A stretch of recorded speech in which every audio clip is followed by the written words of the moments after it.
삼성전자는 사실 이제 메모리로 보통 주가를 좀 인정을 받았는데 기대감이 더해지면서 그냥 주가가 엄청 올랐어요. 삼성전자가 현금 보유액이 거의 100조 넘는 걸로 이제 유명하지 않아요. 이 주식을 사면 현금 100조를 사는 거나 마찬가지인데 근데 그 현금을 쥐고 있다는 게 문제 아닐까요? 맞아. 쥐고 있다는 게 문제죠. 현금의 가치가 똥이 된 상황에서. 근데 쥐고 있는 것도 다 이유가 있습니다. 안녕하세요. 주코노미 TV 주식설 전 세 번째 시간입니다. 저희가 오늘 드디어 기다리던 삼성전자를 파헤치기로 한 시간인데요. 맞습니다. 저는 산다. 저는 안 산다를 저번 시간에 저희가 뽑기를 해가지고 안 산다로 오늘은 왜 안 사야 되는지를 계속 말씀드리는 걸로 저는. 지원 사격해줄 두 분을 모셨습니다. 네. 자기소개해주세요. 네. 예, 안녕하세요. 저는 한국경제신문 산업부의 황정수 기자라고 합니다. 지금 삼성전자 담당하고 있고요. 기자 생활한 지는 13년 정도 됐습니다. 오, 짬에서 짬바. 안녕하세요. 저는 지금 증권부에 있는 고재현 기자라고 하고요. 이전에 황정수 선배랑 같이 삼성전자를 출입을 하다가 지금은 증권부에서 시장 기사를 쓰고 있습니다. 그러면 이제 본격적으로 삼성전자 주식을 지금 사야 되느냐 말아야 되느냐 한번 가보겠습니다. 네. 업황 면접 얘기를 좀 해볼까요? 이번에 리포트들이 줄줄이 사실 나왔고 목표가 상향 조정된 것들이 굉장히 많더라고요. 네. 이번에 목표가 상향 조정된 거는 사실은 반도체가 아니라 딴 것 때문이었죠. 아, 그렇죠. 사실 그 삼성전자 주식의 가장 큰 재료는 지금까지 스마트폰이랑 반도체였잖아요. 근데 최근에 들어서 다른 성장주들이 미래를 먹고 자라듯이 약간 삼성전자도 미래를 먹고 자라기 시작하더라고요. 그게 대표적인 게 이제 파운드리랑 5G 통신 장비라는 이제 재료인데, 그래서 보니까 7월 말이었나요? 정확한 시점 기억 안 나는데 외국인들이 삼성전자 1조 원 정도 순매수 하루에 한 날이 있었어요. 그때 언제였냐면 인텔이 7나노 공정 지연을 약간 고백했던 그 맞아. 다음 날이었거든요. 맞아요. 네. 이게 어떤 의미가 있냐면 인텔이랑 삼성은 사실 글로벌 시장에서 딱 두 개 있는 종합 반도체 회사예요. 그러니까 반도체를 설계부터 생산까지 할 수 있는 그런 회사인데, 그런 회사가 우리는 7나노 공정을 하기가 어려워서 이 일부를 파운드리에 이제 위탁 생산을 할 수도 있다라는 메시지를 이제 던진 거죠. 예. 질문 7나노 공정이라는 게 뭔지. 설명을 드리자면 네네네. 그러니까 저도 뭐 전문가가 아니니까요. 다시 문과 나왔고요. 그래서 저도 주워들은 거를 말씀드릴게요. 그러니까 나노는 그 단위인데 10억분의 1m입니다. 그러니까 머리카락보다 훨씬 더 얇은 그 단위이고요. 그 요즘 그 반도체 업체들의 경쟁이 뭐냐면 그 나노는 선폭을 말하는데, 쉽게 말해서 그냥 일반적으로 설명하기 할 때 그 반도체 회로의 폭이라고 하고, 좀 더 전문적으로 하면 게이트 간의 뭐 간격 이런 얘기를 하는데, 어쨌든 간에 이게 좁아질수록 반도체를 더 작게 만들 수 있고 전력 효율성도 더 좋아지고, 만드는 입장에서 그러니까 회사 입장에서도 반도체를 만들 때 이렇게 동그란 웨이퍼 한 판에서 반도체를 만드는데, 반도체가 작아지면 그만큼 더 많은 반도체를 생산할 수 있으니까 생산성도 높아져서 이득이잖아요. 이익이잖아요. 그래서 지금 그 경쟁을 하고 있고, 그리고 그 주문을 낸 업체 입장에서도 더 작은 반도체를 받을 수 있으니까, 예를 들어서 이런 스마트폰에 반도체를 넣을 때 더 작은 반도체를 넣으면은 훨씬 더 그 남는 공간을 활용할 수가 있겠죠. 그래서 그 나노, 그러니까 선폭이 좁은 반도체들을 선호하는 거고, 그러니까 파운드리는 자기네들이 다른 회사한테 주문을 받아서 만들어주는 그런 사업이거든요. 네. 그러니까 그 사업하는 업체들도 그 선폭을 좁혀가지고 자기네들의 기술력을 이렇게 마케팅을 하는 거죠. 그러니까 지금 그런 상황입니다. 네. 그러니까 그래서 지금 파운드리 중에선 TSMC가 뭐 압도적인 1위고 그 다음이 삼성전자인데, 두 회사가 지금 5나노를 5나노 양산을 시작했다고. 네, 5나노까지 양산을 하고 있고, 네, 그런 상황에서 이제 인텔이 이렇게 나오니까, 아, 그러면 이제 TSMC나 삼성전자로 이 수혜가 쏟아져 나오겠구나 라고 이제 된 거죠. 그리고 인텔조차도 생산을 포기할 정도면 이렇게 전문적으로 반도체를 위탁 생산하는 파운드리 산업 자체가 규모 파이 자체가 엄청나게 커질 거다. 이런 기대가 이제 쏠린 거예요. 그래서 TSMC 주가는 이미 많이 올라 있는데, 삼성전자는 사실 파운드리보다는 이제 메모리로 보통 이제 주가를 좀 인정을 받았는데, 파운드리에 대한 기대감이 더해지면서 그냥 주가가 엄청 올랐어요. 네. 아니 근데 사실 기대감이 높아지는 건 알겠는데, 매출 비중으로 따지면 파운더리 자체를 해도 분기당 3조 원 안팎밖에 그렇죠. 안 되는 거잖아요. 그러니까 예컨대 메모리 반도체, 그러니까 디램과 낸드 플래시 매출이 50조라고 하면은 파운드리는 많아봐야 뭐 10조도 안 될 겁니다. 그 사업은. 1년에? 네, 그 정도밖에 안 될 겁니다. 근데 그런데도 왜 사람들이 파운드리 하냐면은, 아까 우리 고재영 기자가 말한 것처럼 반도체 시장이 좀 변화하고 있거든요. 그래서 분업화되고 있는 경향이 있어요. 예전에 우리 스마트폰 보시면 뭐 퀄컴이라고 뭐 메이드 바이 퀄컴인가요? 뭐 그런 식으로 써 있었잖아요. 그런 업체들 요즘에 많이 그 오르내리는 이름에 오르내리는 엔비디아, AMD, 화웨이도 사실 반도체를 설계를 했었거든요. 화웨이 자회사가 그런 업체들 팹리스라 그러고 팹리스는 팹이 없다. 그러니까 공장 없이 그냥 설계만 하는 업체들이고 이런 업체들의 주문을 받아서 생산을 해주는 업체가 파운드리인데 삼성은 반도체를 만들기도 하지만 자기 공장에서 파운드리 사업부가 따로 있어서 생산을 위탁을 하는데 TSMC 아까 얘기 많이 했잖아요. TSMC 그 세계 점유율이 한 50% 정도 됩니다. 세계 1위고 삼성이 2위인데 한 17% 이렇게 좀 격차가 자사 좀 물량을 포함하고 네, 있어요. 다 포함해서 아. 이 정도 점유율 차이가 나는데 TSMC의 시가총액은 지금 삼성전자보다 훨씬 높죠. 제가 네. 최근에 400조 정도 됐었던 것 같은데 반도체로 네. 세계 1위가 됐었고 근데 삼성전자는 오늘 350조인데 사실 그냥 놓고 봐서 파운드리 사업의 가치만 놓고 봐도 네. 50%하고 17% 하는 업체가 이렇게 있는데 TSMC는 파운드리만 하는데도 400조인데 삼성전자는 이렇게 다 하는데 거기다 파운드리도 세계 2등인데 시가총액이 너무 이렇게 안 오른 거 아니냐 이런 리포트들이 최근에 많이 쏟아지고 있더라고요. 반도체 애널리스트들 사이에서. 네. 근데 그거는 자사 물량에 대한 인정을 덜 해주는 건 아니에요, 혹시? 그런 걸 수도 있죠. 네. 그런 걸 수도 있고 두 번째는 아직까지는 그래도 삼성전자가 TSMC의 벽을 높기가 쉽지 않다. 이렇게 네. 시장에서 생각을 할 수도 있는 건데 네. 장기적으로는 점점 아까 우리 고재영 기자가 얘기했지만 최근에 또 주문을 많이 받았거든요. 네. 엔비디아에서 주문을 받았죠. 받았다는 거죠. 엔비디아에서 그 받은 게 엄청나게 큰 거라고 하더라고요. 네. 그게 한 정확하게 숫자는 말하지는 않는데 하반기 한 1조 원 예. 정도의 매출을 예상한다고 하더라고요. 네, 진짜 최근에 많이 수주를 수주를 많이 했는데 하고 뭐 있습니다. IBM, 엔비디아, 퀄컴. 그다음 퀄컴 네. 그리고 저는 사실 잘 몰랐는데 퀄컴이랑 엔비디아는 삼성 파운드리 비중이 더 네, 높더라고요. 꽤 높죠. 네. 네. 근데 저는 이제 계속 팔아야 된다고 생각을 맞아. 하니까 저도 맞아. 저 팔아야 저도 된다고 팔아요. 넘어간 거예요. 저 혼자 외롭게. 자연스럽게 여기 얘기를 하고 있어요. 저만 지금 약간 외로운데. 안 산다, 안 산다. 안 산다인데 음. 그러니까 일단 파운드리는 아직까지는 뭐 미래 성장성은 높지만 아직까지는 적은 부분이고 메인은 이제 메모리 반도체인 건데 네. 거기서 그래서 제가 이제 취재를 해보면 여의도에서 삼성전자를 단 한 주도 가지고 계시지 않은 강방천 회장님. 근데 강방천 회장님이 주장하는 안 산다고 생각하시는 논리가 바로 메모리 반도체 때문이거든요. 그러니까 지금 이게 핵심이 메모리 반도체인데 메모리 반도체에서 삼성은 그동안 초격차 전략으로 점점 선배 아까 말씀하신 이제 더 작게 만드는 거였는데 이 작게 만드는 게 언제까지 될 수 있을 거냐. 강방천 회장님은 한 뭐 내년이면 이제 이 작게 만드는 건 끝난다. 그리고 거기에 머물러 있는 동안 뭐 후발 업체들이 다 올라온다. 그러면 더 이상 이제 혁신이나 경쟁력을 유지를 할 수가 없다. 근데 나는 안 산다. 라는 거거든요. 나노 공정이 더 미세화될 여지가 없는 거냐. 그 기사 고재영 기자가 쓰지 않았었나요? 강방천 회장 맞아요. 증권부 맞아요. 가가지고 이 기사를 써서 엄청 욕먹겠네. 삼성 사람들이 상당히 서운했던 기억이 나거든요. 네, 전자 출입 나가자마자 굉장히 힘을 돌릴 전출입 기자. 역시 팬이 변심하면 제일 제일 무섭거든요.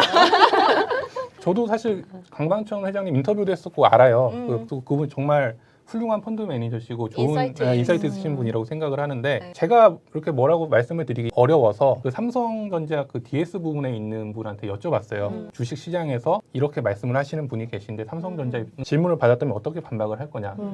이분한테 여쭤봤더니 이분이 2006년도에 입사를 하셨다고 하더라고요. 삼성전자 반도체 부문에 입사를 하셨고, 근데 그때 이제 과도 이제 반도체를 전공을 했는데 그때 교수님들이 이렇게 말씀을 하셨대요. 야, 지금 50나노 만들고 있는데 더 이상 미세화 어렵다. 반도체 길이 안 보이니까 다른 업체로 가라.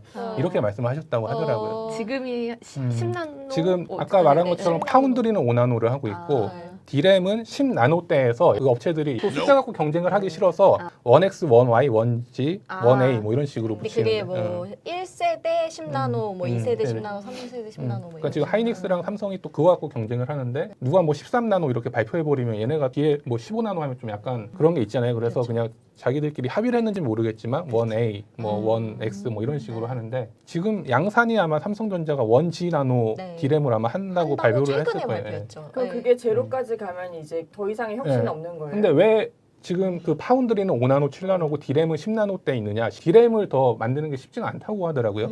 업계 사람들이. 그래서 지금 10나노대를 하고 있는 건데 지금 10나노대에서도 10나노 후반에서 그러니까 10나노 1X에서 YG 내년이면 1A 또 양산이 가능하다고 하고 점점 더 이렇게 미세화가 진행되고 있는 단계고 이건 그쪽 주장입니다. 근데 기술 개발은 끊임없이 일어나기 때문에 물론 지금 상황에서 이게 더 밑으로 가는 게 어렵다고 얘기는 할 수 있지만 삼성전자 입장에서는 그건 불가능한 얘기가 아니다. 그리고 또 뉴스 보셨겠지만 EUV 장비라고 우리 고기자도 많이 들었죠. 네. 증권 V 아니 산업부 있을 때 극자외선 네, 노광 극자외선 장비 노광 장비라고 그 외웠습니다. 회로를 새기는 거를 더 작게 만드는데 최적화된 장비거든요. 그 네덜란드 ASML이라는 그 업체에서 만드는데 대당 1,500억에서 2,000억 정도 하고 이 장비는 또 갖고 싶어도 못 가져요. 주문이 워낙 지금 밀려 있고 줄 서서 산다고. 네, 줄 서서 산다는 거죠. 근데 또 최근 또 이슈가 된 SMIC라고 그 중국 파운드리 업체인데 얘네들은 네. 주문을 했다가 미국이 막았어요. 못 가져가게. 그 정도로 엄청난 장비라고 하는데 그 장비로 이제 D램을 만들겠다고 삼성이 예전부터 얘기를 했었고 최근에는 또 그렇게 공식적으로 선언을 했거든요. 그러니까 그런 식으로 기술을 이렇게 좀 더 개발해서 이렇게 하다 보면 점점 이렇게 미세화도 가능하다 이런 게 삼성전자의 주장입니다. 그리고 또 더 대박인 건 약간 5G 통신 장비인 것 같아요. 예. 그러니까 화웨이가 통신 장비 업계 1위 압도적인 1위인데 그 워낙 미국에서는 화웨이 장비를 퇴출하라고 이제 연방국들한테 이제 하고 있잖아요. 그래서 이제 삼성전자가 수혜를 볼 가능성이 굉장히 높고 실제 최근에 삼성이 버라이즌에서 이제 수주를 했다는 소식이 나오면서 또 호재가 되기도 했죠. 네. 네. 우리가 이렇게 좀 너무 좋게 얘기한 것 같기도 한데 사실 파운드리에서 TSMC라는 그 벽이 사실 엄청나고요. 네. 맞아. 그러니까 삼성이 뭐 맞아요. 단기간에 뭐 1등이 되고 이러지는 않을 겁니다. 네. 역시 5G 장비도 화웨이가 없어지더라도 에릭슨, 에릭슨과 노키아도 노키아. 있고 일본 업체들도 있고 그러니까 네. 힘든 싸움이 되긴 할 텐데 네. 그래도 뭔가 좀 새로운 게 파고들 수 있는 시장이 열린다는 거에 의미가 있다고 네, 네. 보면 되지 않을까 싶은데. 네. 점점 판다 쪽으로 약간 힘이 넘어오는 것 같아서 제가 이 김에 한 어. 질문을 더 드리면 스마트폰 사업 부문에서 여기서도 혁신이 계속될 수 있을까에 대한 똑같은 질문이 생각이 드는 거예요. 그러니까 스마트폰이 지금 폴더블을 가지고 나왔지만 폴더블이 혁신이 일까? 그러니까 이게 폴더블이 얼마나 사용자한테 정말 그 전까지는 할 수 없었던 새로운 경험을 제공하고 이런 거는 제가 뭐 써보진 않았습니다만 만져보고 하면 또 주변에 사용하는 분들 얘기를 들어보면 그렇진 않다는 생각들이 네. 많거든요. 근데 그러면 똑같이 아까 메모리 반도체에서도 혁신이 일어나기 힘든 것처럼 무선 사업부 여기서도 더 혁신이 남아 있을까? 스마트폰에 더 혁신이 남아 있을까? 여기에서 제가 약간 이제 산다의 입장에서 보면 지금 사실 여의도에서 삼성전자에 대한 목표가를 최저가 67,000원, 최고가 어젠가 오늘인가 8만 원까지 나왔어요. 그래서 제가 최저가를 써낸 유종우 한국투자증권 애널리스트한테 전화를 해서 아니 왜 최저가 쓰셨냐. 지금 전화 연결하면 더 재밌을 것 같아요.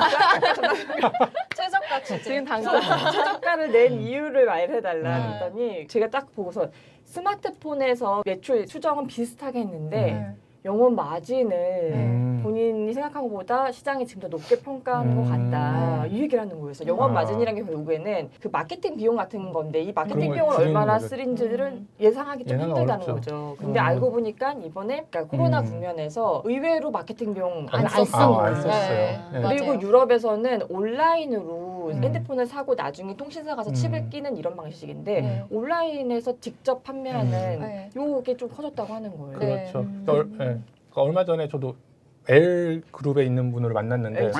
아니 뭐 마음대로 편하게 상상하셔도 됩니다. 그러니까 L이 다른 왜냐면 데가 그룹- 있어요? 코로나 때문에 출장을 못 가잖아요. 그거 얼마나 굳냐 돈이. 아, 근데 상상하기 힘든 네. 정도의 금액이더라고요. 아. 근데 이게 네, 그래서 그러니까 뭐 이게 200억인지 2천억인지 정확히 기억이 안 나는데 네. 그 정도라고 하더라고요. 올해 원래 네. 2파 때 출장 엄청 많이 가잖아요. 아, 근데 2파를 한국에서 총 10명이 갔다는 얘기가 있더라고요. 맞아요. 한국에서? 아, 한국에서. 온라인으로 하니까 네. 대박이다. 네. 그러니까 이제 그런 비용들이 기업들 입장에서는 엄청나게 비용이 많이 세이브 되는 거고. 됐겠죠? 허랑 기자가 얘기한 것처럼 상당히 그 무선 사업부는 비용 절감에 포인트가 그런 있더라고요. 포인트를 많이 보는 것 같아요. 네. 그러니까 사업부장님이 바뀌시면서 네. 그 노태문 사업부장님이라고 삼성에서 엄청나게 입지전적인 분이시고 무선 사업부장님 사장이 되셨고 50대 초반이시고 한데 그분이 일단 하드웨어를 많이 강조를 하신다고 해요. 그러니까 스마트폰의 하드웨어, 우리 잘 만드는 거 잘 만들어야 된다 이렇게 말씀을 하시면서 어떻게 보면 비용 절감에도 좀 신경을 쓰신다는 소문도 있고 그래서 이 영업 음. 마진이 음. 그러니까 즉 마케팅 비용 같은 이 비용을 축소하는 거에 효과가 어느 정도냐면은 핸드폰이 포함된 IM 사업 부분의 영업이익률이 지금 한 10% 정도로 이제 예상을 하는데 이게 사실은 한 12, 3 이렇게 좀 높아질 수 있다라는 거예요. 그러면은 이게 100조만 매출을 따져도 연간으로 따지면 10조 영업이익 나올 게 13조 이렇게 증가하는 정도의 수준이라서 이 마진을 높이는 게 핸드폰 사업 부문에서는 일종의 혁신이 된다라는 거예요. 그게 또 혁신이라고. 근데 이렇게. 그 마케팅 비용에서 이제 마진을 늘린 건데 코로나가 계속 이렇게 가진 않을 거잖아요. 그렇죠. 근데 그렇겠잖아요. 회사 다녀봐봐. 네. 조금 썼어. 그 다음 후임자 더 쓸 수 있을 것 같아? 한 번 줄이면은 한번 줄이면 못 복귀하는 게 써. 쉽지 않죠. 아니 그래도 적어도 출장은 다시 가야 될 거 아니에요. 안 갈 것 같아. 안 갈 것 갑자기 같아. 안 가봐도 네. 괜찮더라. 제일 최소 무서운 최소 인원만 말이죠. 가라. 그래서 별거 아닌 것 같았던 이 스마트폰도 네. 굉장한 이제 그 성장을 하고 있더라라는 네. 게 있었고. 네. 근데 스마트폰은 저는 약간 좀 걱정이 되기도 해요. 왜냐면은 네. 갑자기 막 네, 돌변. 프리미엄 폰 많이 팔면 당연히 좋죠. 뭐 접히고 막 굽어지고 막 이런 거 많이 팔면 좋은데 결국 중요한 시장은 인도, 중국 뭐 이런 데거든요. 많은 사람들이 이제 앞으로 많이 살 가능성이 있는 시장인데 거기서 중국은 사실 완전히 삼성전자가 스마트폰 완전 밀린 것 같고 중국 업체들한테 인도도 사실 엄청나게 요즘에 고전을 하고 있는 것 같아요. 그래서 결국 그냥 삼성전자가 좀 싸게 팔아야 되니까 네. 그러려고 하다 보면은 자기네들 마진도 줄여야 되고 그렇죠. 결국 그렇게 악순환이 될 수도 있거든요. 중국 업체들한테 대응을 하기 위해서 그렇게 하다 보면 그러니까 이런 게 좀 저는 그 수익성 측면에서 조금 걱정이 되고 그래서 오히려 그래서 무선사업부에서 그런 비용 절감이나 이런 거를 좀 더 이렇게 채찍질을 하는 게 아닌가 네, 이런 생각도 좀 이제 사실- 비용 절감까지 오면은 성장은 이제 약간 그러니까 음, 그건 다 언제 다 넘어왔어. 저희 질문 들어온 걸 또 하나 네. 보면은 삼성전자가 현금 보유액이 거의 100조 넘는 음. 걸로 이제 유명하잖아요. 그래서 이 주식을 사면 현금 100조를 사는 거나 마찬가지인데 안 살 이유가 뭐가 있느냐 이런 논리가 또 있어요. 그런 논리가 또 있군요. 예, 충분히 그렇게 논리적인. 예, 보유 현금과 그런 가치를 보고 사시는 거니까. 네네. 근데 그 현금을 쥐고 있다는 게 문제 아닐까요? 맞아. 쥐고 있다는 게 문제죠. 많이 현금, 욕먹는 네, 포인트긴 그쵸. 현금의 맞아, 맞아. 가치가 지금 현금의 가치가 똥이 된 상황에서 다 들고 있다고 네. 뭔가에 투자를 해야 되는 상황인데. 근데 쥐고 있는 것도 다 이유가 있습니다. 100조가 어떻게 보면 많은 돈 같은데 어떻게 보면 또 많지 않은 돈일 수도 있어요. 그 왜냐하면은 최근에 그 이재용 부회장이 평택에 아까 얘기했던 그 EUV 기기로 하는 파운드리 라인 조성하는데 9조 원인가 투자한다고 발표했고, 그다음에 최첨단 V랜드 라인 한다고 또 10조 원 투자해서 20조 원을 투자한다고 했거든요. 그러니까 이게 100조 원이라고 해서 많은 게 아니라 반도체는 특히 설비 사업이라서 투자하는데 이렇게 10조 원 단위로 막 돈이 많이 들어갑니다. 거기다 또 지금 평택 또 3공장도 지어야 되죠. 4공장, 5공장, 6공장 다 줄줄이 대기하고 있거든요. 이런 거 감안했을 때 100조 원이라는 돈이 어떻게 보면 충분하지 않을 수 있어요. 그러니까 얼마 전에 영국의 ARM이라는 그 회사가 매물로 나왔다 이런 뉴스가 나왔을 때 삼성이 이렇게 섣불리 이렇게 움직이지 않았던 것도 그때 그 매물 가격이 40조, 50조로 이렇게 나왔었거든요. 삼성분들한테 물어봤죠. 이거 어떻게 되는 거냐 했더니 우리 지금 반도체도 투자해야 되는데 많이 투자해야 되는데 뭐 100조 원 있다 그래도 이거 단위로 이렇게 10조씩 하다 보면은 돈이 많이 나간다. 그런데 지금 ARM 사면은 한 번에 50조, 40조가 나가면은 이거 너무 부담스럽다. 너무 비싸게 주고 살 생각이 없다. 또 삼성은 또 M&A는 계속 생각을 하고 있는 것 같아요. 그래서 삼성에서 신경 쓰고 있는 게 전장이라고 자동차에 들어가는 전기 장비, 전기 전자 장비. 그거 반도체에서 또 유명한 게 있거든요. 네덜란드 NXP 그게 삼성이 뭐 관심을 두고 있다 이런 얘기도 나왔었고 어떤 회사인가요? 차량용 반도체 만드는 회사입니다. 물론 삼성도 지금 그 차량용 반도체 사업을 하고 있긴 한데 그 NXP라는 회사는 세계 아마 1, 2위 업체일 거예요. 네. 예, 그 회사를 이렇게 살 수 있다 이런 루머가 돌기도 했었고 그 돈을 활용해서 그다음에 작년에 기자간담회를 한번 한 적이 있어요. 삼성전자 반도체 부분 사장님이 오셔서 기자간담회를 했었는데 그때 질문이 나왔었죠. NXP에 대한 관심이 어떻게 되는 거냐 그랬을 때 좋은 매물이면 우리가 안 살 이유는 없다 이렇게 말씀을 하셨었어요. 예, 그런 상황인데 지금 뭐 1년의 그런 사법 리스크라고 부르는 그런 상황들 때문에 네. 아마 적극적으로 이렇게 투자 결정을 못 내리는 상황이지 않을까. 아니, 그래서, 그러면은 예를 들어 음. 그 사법 리스크가 음. 어떤 식으로든 종결될 거 해석은 돼야 아니에요. 되는데. 시나리오 네. 두 개잖아요. 네. 그러면은 그 주가는 어떻게 될 것이냐? 사실 지금까지 뭐 잔잔한 건 아니죠. 엄청 큰 그 이슈들이 있을 때마다 저희가 주가 변화를 좀 분석을 하려고 했는데 뭐 아주 뭐 이렇게 유의미하게 이게 출렁인다든지 그렇죠. 하지는 않았어요. 예, 예. 뭐 부재 시에 뭐 예를 들어 호텔신라가 이제 대안으로 떠오르면서 좀 호텔신라 사야 되는 거예요? 모르는 뭐 그런 정도였는데 네 워낙 뭐 전문 경영인 체제가 다 갖춰져 있고 해서 그 대신에 근데 업계에서 좀 우려하는 거는 오히려 반도체 장비 업체들 있잖아요. 그런 데들 주가는 확 폭락할 수 있죠. 만약에 맞아. 부정적인 투자를 안 한다고. 투자를 안 하는 이 화났어. 시그널이 나오면은 장비 업체들 입장에서는 굉장히 리스키한 상황이 되지 않을까. 네, 그렇게 우려를 하고 그 질문도 있어요. 저희 3전이랑 3전 후 맞아. 그러면 뭐 사야 되냐? 뭘 사야 되느냐. 네. 이미 삼전후가 많이 따라왔죠. 삼전후가 오늘 얼마로 마감됐냐면 57,000원. 그리고 보통주는 59,200원 이렇게 마감됐거든요. 사실은 우선주가 많이 올랐어요. 이유는 사실 배당을 따박따박 하니까 배당을 노리고 들어온 거죠. 그래서 이걸 가지고 이제 저희가 좀 취재를 해본 결과는 뭐 우선주냐 보통주냐 사실은 이제 보통주는 의결권이 있는 거고 우선주는 의결권은 없는 대신에 배당에 대한 우선권이 있어요. 근데 삼성전자 같은 경우는 사실 보통주랑 우선주랑 배당액의 차이가 1원 차이거든요. 1원 차이. 그러니까 또 거의 비슷한 수준인 거죠. 그래서 시가 대비 배당금을 비교하는 배당률만 차이가 있을 뿐인 건데 그렇게 따지면은 이제 배당만 생각하시는 분들은 당연히 우선주를 사는 게 배당률이 높이 더 챙길 수 있으니까 유리해요. 그래서 지금 사실 3만 원대에서 쭉 우선주가 많이 올라오긴 했어요. 보통주는 크게 많이 움직이지 않을 때. 차이가 많이 좁혀졌네요, 보니. 네, 많이 좁혀졌어요. 그러니까 우선주 사면 한 지금 기준으로 한 2.8% 맞아요. 나오는 것 같고 그냥 보통주를 사면 한 2.4%. 많이 떨어졌다. 네, 그러니까 얼마 약간 전까지만 비슷해졌죠. 해도 네. 3.0이 뭐 이랬었는데 지금은 주가가 많이 그만큼 올라온 거죠. 그건 이제 배당을 이번에도 뭐 배당은 사실 변함이 없이 계속 하는 거의 거잖아요. 비슷하게 배당. 하더라고요. 근데 그거에 대해서 배당금이 배당이 뭐 줄 우려가 있으면 사실은 뭐 배당 우선주를 하는 게 맞아요. 근데 삼성전자는 그 우려가 없다라고 얘기하잖아요. 되게 단도직입적으로 없다. 왜 100조 현금 들고 있죠. 그리고 이미 JY가 이제 주주들 앞에서 배당에 대한 약속을 했다라는 주주 친화 정책을 약속했기 때문에 그냥 안전한 거죠. 그러니까 뭐 그치만 우리가 처음에 이 이슈를 사실 들고 나왔을 때가 삼성생명 때문이었잖아요. 삼성생명으로 인해서 삼성전자에 대한 지배력 약화 이슈가 불거졌을 때는 사실 그때는 이제 경영권의 이슈가 항상 있을 때는 의결권이 중요하죠. 네, 그때는 또 그렇죠. 보통주에 열심히 관심을 기울여야 되지 않을까라는 생각을 해봅니다. 이제 마무리로 저희가 그러면 산다 안 산다 한 줄 요약을 좀 한 줄 요약. 해볼까요? 저희 각자 다 하는 건가요? 각자 다 하면 좋을 것 같아요. 그래서 초기에 이제 뭐 안 산다 했는데 산다를 받고 싶다거나 넘어도 됩니다. 선배부터 하시죠.